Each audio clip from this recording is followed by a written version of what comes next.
नमस्कार. बाग बगीचा मराठी यूट्यूब चॅनलमध्ये सर्वांचे खूप खूप स्वागत. एप्रिल महिना चालू झालेला आहे आणि कडक ऊन पडायला सुरुवात झालेली. मार्च महिन्यातच यावेळेस एवढं कडक ऊन होतं.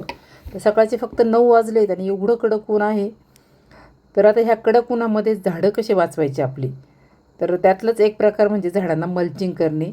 ते कसे करायचे आणि किती प्रकारे करायचे हे आपण आजच्या व्हिडिओमध्ये बघणार आहोत. व्हिडिओ अतिशय महत्त्वाच्या विषयावरचा आहे, त्यामुळे कुठेही स्किप न करता शेवटपर्यंत बघा. आणि माझ्या चॅनलवर जर तुम्ही नवीन असाल तर सबस्क्राईब करून बेल आयकॉनवर क्लिक करा, म्हणजे तुम्हाला माझे व्हिडिओ बघता येतील. तर आता आपण झाडांना पाणी घालतो. आता काल झाडांना पाणी घातलेले बघा, पण आज सकाळी कुंडी पुन्हा माझी सुकलेली आहे. काल पण सकाळी घातलं होतं.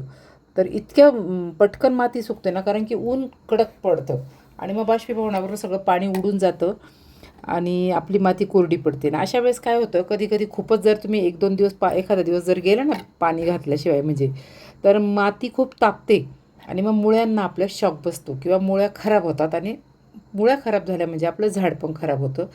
तर त्याच्यासाठी आपल्याला मातीवर काही आच्छादन करायचं आहे, त्यालाच मल्चिंग करणे म्हणतात.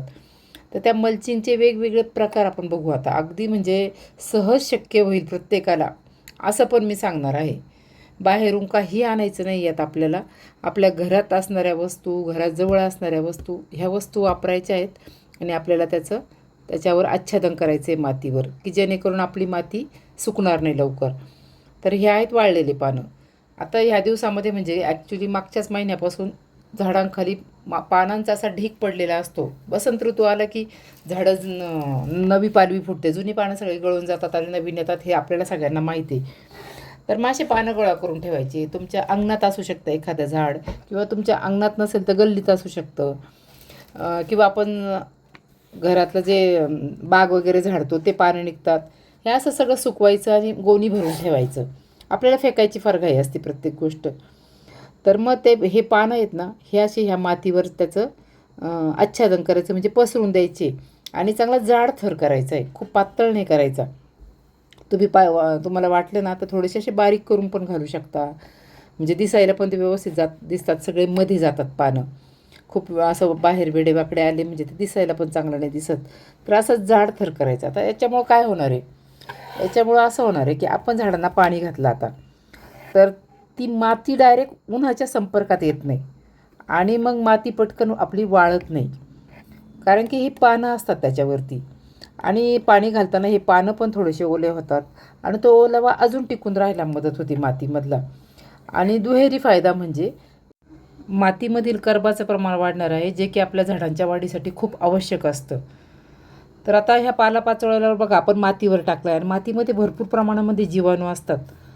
तर मग ते जीवाणूंशी संपर्क येऊन ह्या पालापाचोळ्याची कुजण्याची प्रक्रिया आणखी पण चांगली होणार आहे आणि झाडांसाठी छान आयतं खत तयार होणार आहे. प्रत्येकाकडे पानं असतातच असं नाही. काही जण म्हणतील आम्हाला वेळ नाही, आम्ही दिवसभर बाहेर असतो, तर त्यांच्यासाठी हा दुसरा पर्याय आता. तर हे आहे आपलं किचन वेस्ट, म्हणजे स्वयंपाक करताना जो कचरा निघतो किंवा भाज्या निवडल्यावर. हे सगळं माझं बघा, मेथी, कोथिंबीर निवडलेलं आहे. आज मी भेंडी कापली तर त्याचं पण आहे. तर हा जो कचरा आहे, हा काय करतं, बरेच जण हे फेकून देतात, काही जण कंपोस्ट करत असतील त्याचं. पण आता सध्या तुम्ही काही दिवस काय करा, हे कंपोस्ट बिनमध्ये टाकण्याऐवजी असं कुंड्यांमध्ये पण आपण वापरू शकतो. तर हा ओला कचरा म्हणायचा समजा याला. आणि हा अगदी 2-3 दिवसात वाळतो बघा. कुंड्यांमध्ये ठेवा तुम्ही अगदी उन्हामध्ये. आता ह्या सगळ्या फुलझाडांच्या कुंड्या मी घेतलेल्या आहेत, कारण की ह्या दिवसभर उन्हात असणार आहेत. तर त्याच्यासाठी पण हे किचन आपल्याला बाहेर जायची गरजच नाही ना, हे तर प्रत्येकाच्या घरात येतं. तुम्ही काय असं नाही म्हणू शकणार की आम्ही हे कुठं बघायला जायचं. हे आपल्या घरात येतच येतं. तुमचं 2 लोकांचं कुटुंब असू द्या, 4 लोकांचं असू द्या, तर कमी जास्त प्रमाणात पण येतच आपल्याकडं. तर हे अजिबात बाहेर फेकायचं नाही. काय करा, रोजच्या रोज एखाद्या कुंडीमध्ये टाका. तुमच्याकडं 5-6 जरी कुंड्या असतील ना, जेवढं निघाल तेवढं आपलं कुंडीमध्ये टाकून द्यायचं लगेचच्या लगेच. आता यात तुम्ही अगदी भाज्यांचे देठं वगैरे तर टाकूच शकता, पण फळांच्या साली, परत लसणाच्या साली, कांद्याच्या साली, केळीच्या साली, असं सगळं टाकू शकता. काहीही तुमचं वायाला जाणार नाही आणि त्याचा पण असाच झाडाला आपला दुहेरी फायदा होणार आहे, की ज्याचं आपल्या झाडांना खत तयार होणार काही दिवसांनी, किंवा ह्या ज्याच्यामध्ये जे न्यूट्रिएंट्स असतात ना, मायक्रो न्यूट्रिएंट्स मिळतात झाडाला आपल्या. असा तुम्ही करता का कधी? भाज्यांच्या काड्या वगैरे बरेच जण बादलीमध्ये भिजत घालतात 2 दिवस आणि तिसऱ्या दिवशी ते पाणी झाडांना घालतात. तर ते तसं करण्याऐवजी आपण याच्यावर टाकू डायरेक्ट. आणि एक तर 2-3 दिवसामध्ये हा कचरा पूर्णपणे वाळतो. तुम्ही करून बघा. मी दरवर्षी हे प्रयोग करत असते. म्हणजे माझं ते रुटीन झालेलं आहे आता. त्याच्यानंतर आता तिसरा प्रकार. आता हे खापराचे तुकडे आहेत, म्हणजे कुंड्या फुटलेल्या, माठ फुटलेले खापराचे तुकडे, किंवा आपण पूजेसाठी मटके वगैरे आणतो ना, छोटेसे मडके गाडगे असं. तर ते काही मी फोडून घेतलेत, काही फुटलेले होते माझ्याकडं. तर ह्या तुकड्यांचा पण आपल्याला वापर करायचा आहे. तर हे असे सगळ्या आपल्याला फेकून द्यायची फार घाई असती. कुंडी एखादी फुटली ना मातीची असेल तुमच्याकडं तर कधीच फेकायची नाही. थोडंसं मोगऱ्याचं झाड बघू आपण. बघा किती सुंदर फुलं आलेले आहेत त्याला. तर आता हे असे तुकडे घ्यायचे आपल्याला सगळे आणि ते मातीवरती ठेवत चालायचे. हे सगळं मागचा उद्देश काय माहिती का आपल्या, तुमच्या लक्षात आलंच असेल की आपण माती झाकतोय, तिला आच्छादन करतोय. म्हणजेच त्या मातीचा डायरेक्ट उन्हाशी संपर्क येणं आपल्याला टाळायचं आहे. झाडाला तर पूर्ण ऊन मिळणार आहे, फक्त माती आपली थोडीशी झाकून राहणार आहे.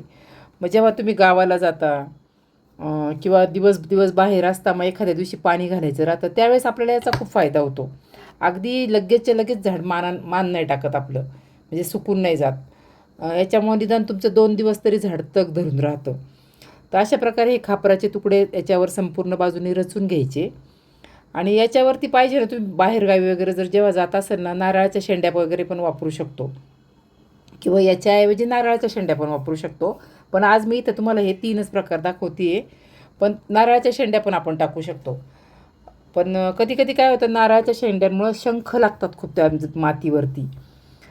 आणि आता हे सगळ्या प्रकारे एकदा कंपोस्टिंग झालं ना, की मग आपण रोजच्या रोज तर हे पाणी घालतो ना, म्हणजे त्याच वेळेस ह्या जे कचरा टाकलेला आहे ना आपण, पालापाचोळा, त्याचं थोडंसं न्यूट्रियंट्स पण मिळणार आहे आपल्या झाडाला.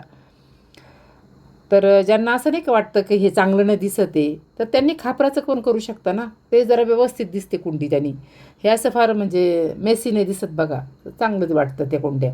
तर असं पण तुम्ही करू शकता. तर बागेमध्ये काय असतं, प्रयोग करत राहायचं तुम्ही. तुम्हाला अजूनही काही सुचू शकतं. पुठ्ठ्याचे तुकडे करून टाकू शकता. तर आता हे बघा, हे मोगऱ्याच्या झाडाचं छाटणीचा रिझल्ट दाखवते मी तुम्हाला. हा माझा वेली मोगरा होता आणि खूप उंच गेलेला होता, खाली अजिबात काड्या नव्हत्या. मग मी काय केलं, जवळजवळ अर्धा ते पाऊण फूट ठेवलं आहे झाड, बाकी सगळं झाड कट केलं होतं. त्याला अशा छान 2 फांद्या आल्या.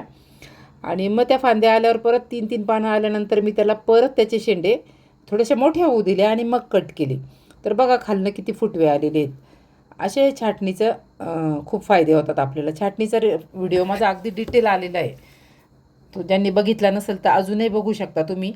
आणि खूप तुमच्याकडे उन्हाची तीव्रता कमी असेल तर अजूनही तुम्ही छाटणी करू शकता. बरेच जण विचारतात की आता छाटलं तर चालेल का.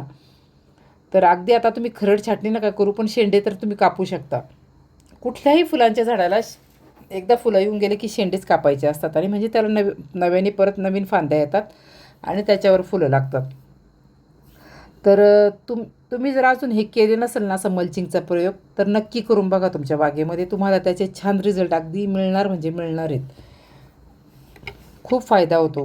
कारण की सूर्यप्रकाश आपला जो उन्हाचे किरणं आहेत ना, ते डायरेक्ट मातीवर जे पडतात ना, ते बाष्पीभवन रोखलं जातं इथे.